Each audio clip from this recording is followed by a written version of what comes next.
Welcome back to the channel. It's the Bald Bearded Bicyclist, and this is week 7 of the Fireball Criterium series that we've been doing. And last week was kind of a big failure for me. Just some bad strategy on my part, and it was a smaller group, so it was just a little tough to get around that. But this week I'm feeling good. I'm a couple weeks out from my crash, so my body's feeling good. And I'm looking for redemption. So here we go. We got a nice big group as the weather is good again. It's not too crazy hot like it was the week before. And I wanted to wait a little bit before attacking this week. In early weeks, I've been one of the first to attack. And the week right before this, I had kind of said, I just want to sit in. But that kind of backfired. So this was kind of a happy medium. I want to just wait a little bit, see how things progress. And right now, I think there was a bit of an early attack. I think it was Larry, who was followed by somebody on Chicluna. So they were kind of up the road a little bit, and things are strung out. And there's a few little gaps along. You could see Drew, and that was followed by Rob. And things are strung out here. This group hits it and then stops, and I can just feel that Moose is going to attack, because honestly, I would want to attack here. So I was just waiting for him, and that spot opened up. I know I drifted a little over the yellow. I tried not to do that, but I was just trying to keep speed. I knew there was no car coming. I kind of double checked that before committing to kind of drift over there a little bit.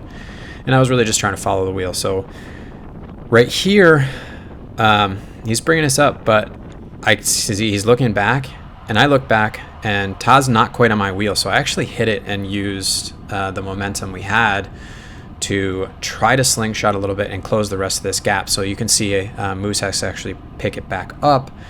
I was feeling good. I wanted to keep the speed up, make sure we close this gap, and possibly see if I have to make the other guys work harder. Moose did the majority of the work bringing up to that point, and I thought it would maybe hurt him a little bit to make him turn the power back on a little bit. And now I'm moving faster than this group, and so I decide to hit it again as Larry gives me just enough room to kind of scoot around there. And that's again going to force that group behind me. Moose gets to the front there and starts putting the power down to try to bring me back. So I think those were some pretty good moves early on to just hurt some people. And I made sure no one was right on my wheel for any of that. So at this point, he's pretty much getting in my draft. There's a little bit of a gap there, but that gap is deceiving. It's partially due to just the GoPro. He's probably closer than he appears. And I'm maybe keeping on the power a little bit too much at this point, because everyone is on me at this point. He's definitely fully in my draft at this point, where you can't see the front of his wheel. That means he's close enough. But I think in my mind, I was just like, all right, I'm going to slowly roll off the power once I get to into the second lap here. So now I'm kind of fully shutting it down, and right on cue, Rich turns it on, and then Drew actually attacks too. And I think James was actually sipping from his water bottle. So you saw 3 project jerseys to 1 Chicluna, and Jim rolls to the front, and then he lets them go, which I think was a perfect little move. This is just a little bit further on. Tyler goes, and you got Rob going. So obviously the 2 guys who are non-affiliated are going to want to close that gap. Larry follows, and everybody just kind of jumps in, because at that point it's a pretty big group, and we're going to use that draft. I didn't pick up the power maybe quick enough, so I got gapped and probably did a little bit too much work here. But there was no one on my wheel directly either, so Moose is back there doing work. But I'm seeing Tom fall back. He was in that original little break with Drew and James, and I'm seeing up on the left that Rich is also falling back. So now I know, okay, now it's actually just James and Drew up front. I know that Drew can hold his own, but I'm thinking if there's an opportunity for me to bridge, I would like to do so. So I'm moving up a little bit just to get a little bit better position coming out of this turn, because I know that people like to put in a little boost of energy coming out of this turn, and I don't want to have to do too much. So of course we spike it up, but they sit up pretty quick. Larry was on the front, and so I just kind of attacked over, and then Jim kind of took up space, and you can see all red jerseys behind me, so they were kind of blocking the road, so that was actually perfect, and it gave me a good opportunity to try to bridge across here. Not the easiest effort. You can see I'm holding over 400 watts for a good amount of time, but I was gaining on them, and so in my mind I was like, great, I'm going to do it. But you just saw James looks back, he sees me gaining, and so he attacks. And my power was starting to drop because I felt like I was gaining on them, and all of a sudden it's got to spike back up over 400, and now I'm holding 500. And luckily this turn made it so that I actually could take a second into that turn, and then I think at that point they kind of sat up. So I wanted to hold my speed. I just drifted ahead. I wasn't really attacking here. I'm obviously hurting from that bridge attempt, and couldn't really attack, but I could at least hold the speed and keep our group moving, because I'd be happy for this to get away, with the two projects jerseys in here. So obviously James is not as gung-ho about the makeup of this breakaway, and I completely know that he's not going to be really pulling here. But Drew does a little attack, and we talked about this later. Drew knew that I was hurting from that bridge attack and didn't want to hurt me too much, but obviously we wanted to spur James to move a little bit here. I still don't have the ability to attack through. My heart rate's just starting to come down, and this was a bit of a windy section that the wind was coming from left to right, so it was actually kind of hard to get in the draft on this straight. So I was actually going to follow James's wheel, and Drew told me to just hang back, which honestly in my head I was like, oh, thank God. Just let me hang back here for a little bit longer. My heart rate's starting to still go down a little bit, but we're still working. I kind of let myself fall back a little bit too far there, and then was doing 300 watts for a bit, but now we're coasting. But you can see in the background they're starting to claw us back a little bit, and with us not really working quite together. Now I was thinking, James is really not going to do work here, so either we could attack him, or I was thinking Drew and I just kind of rotate around James and till we get a safe gap, and maybe the people behind us don't want to chase and give us that space, and then we can start attacking later. But we did start attacking here, and then after a couple attempts I realized very quickly that James wasn't even having to look back. He was probably looking at our shadows and seeing us start to attack, and he was able to put the power on and respond to those attacks before we could even get up to him. So I realized quickly there's no way we are going to really attack and hurt him on this straight with the shadow. So good technique and a little use of the environment from James there.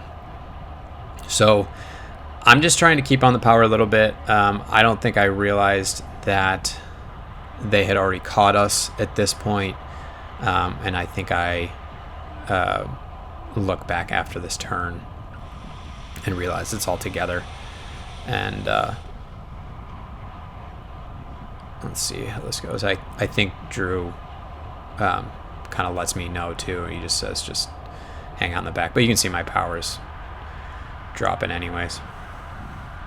So he just tells me slot to the back. You can actually see Jim attack here. He goes along the right side. He goes solo.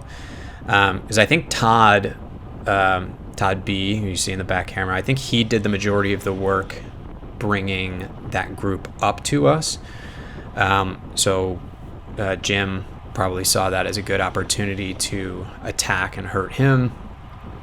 He goes solo. I don't know who else was working.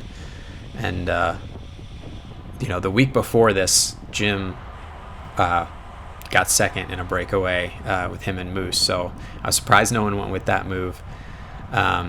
Just a little bit further up, Tyler just kind of keeps rolling and rolls off the front here. And you can see Drew kind of keeping an eye on things, who's seeing who's going to respond. And we've got Moose, Rich, and then I kind of grab onto Todd's wheel, thinking he might go. Those guys fill in.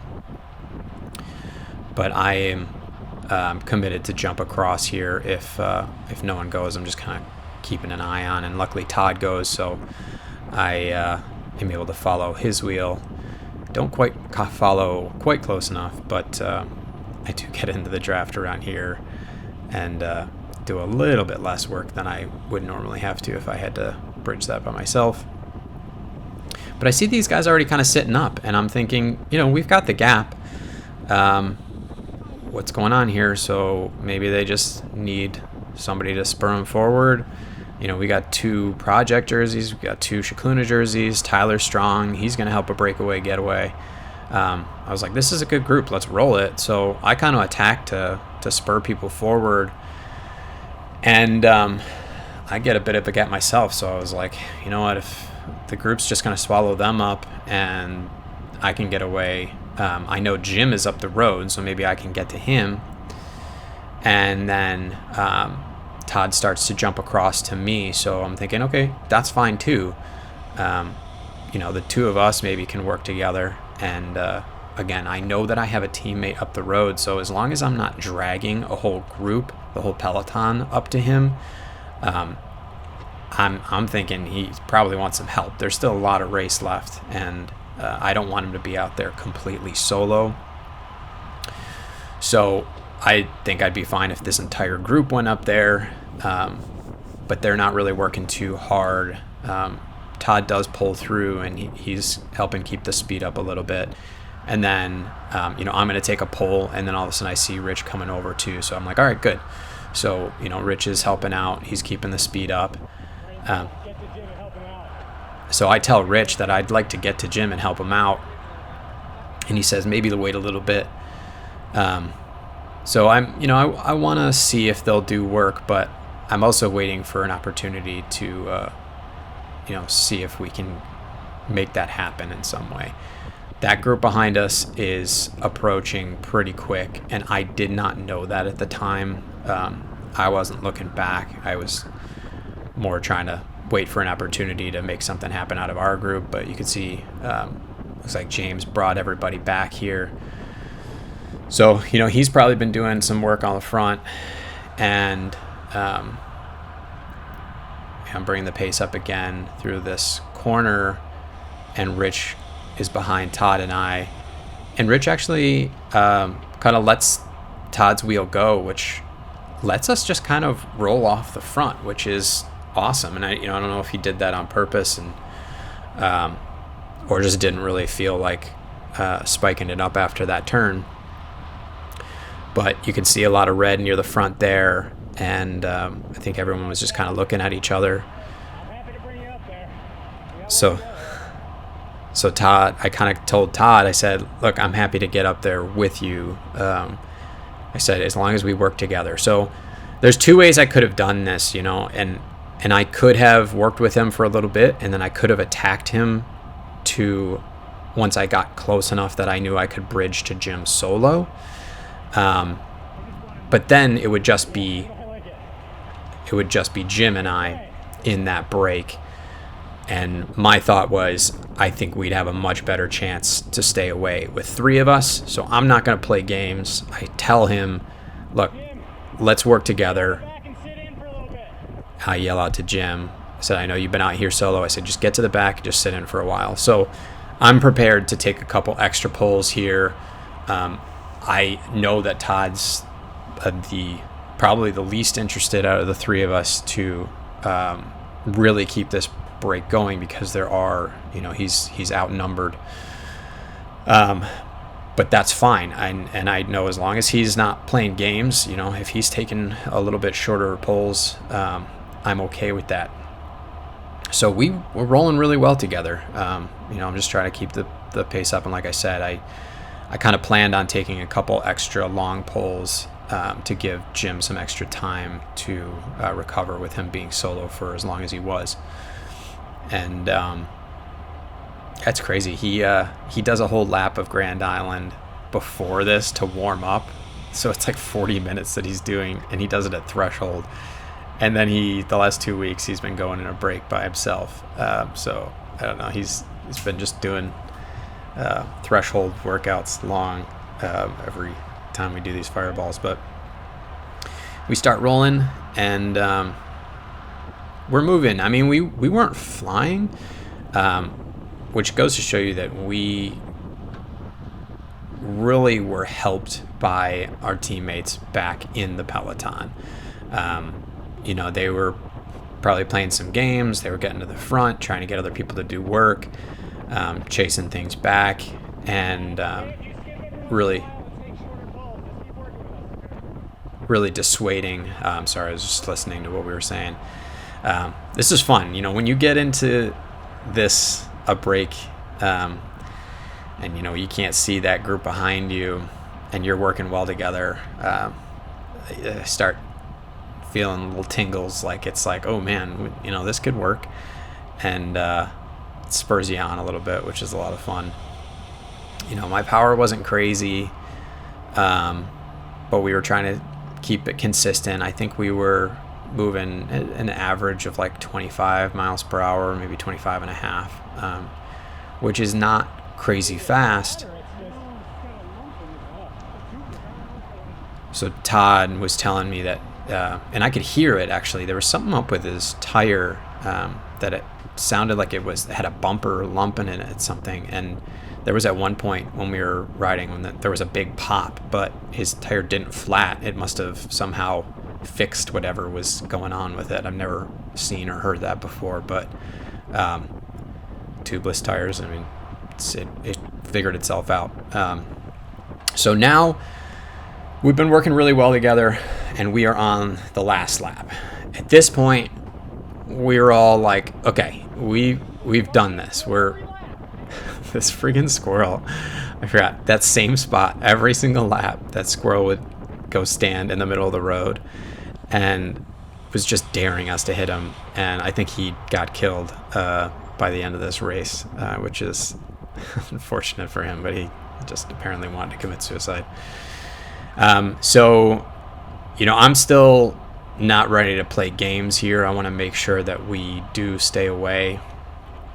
So, and I think in my head I was thinking, all right, this is going to be my last like really hard pull.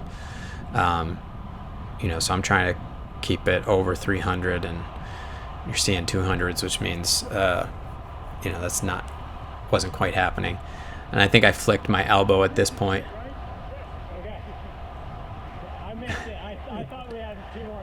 We're just chatting to make sure that we are actually on the last lap, because we didn't get a bell, so we weren't positive, but we all decided, yes, we are on the last lap. So Todd pulls through, and it's kind of a quick pull, and sits up, and then Jim does a little attack as he's kind of sitting and looking back at me. I jump on the wheel, and I know that Jim and I, at this point, the plan is to do constant counterattacks. So, we want to keep him having to attack and spike up as much as possible and chase on and soften him up a little bit. So I'm leaving a little bit of a gap here to try to pick up some speed. I go to the left. The wind is right to left here.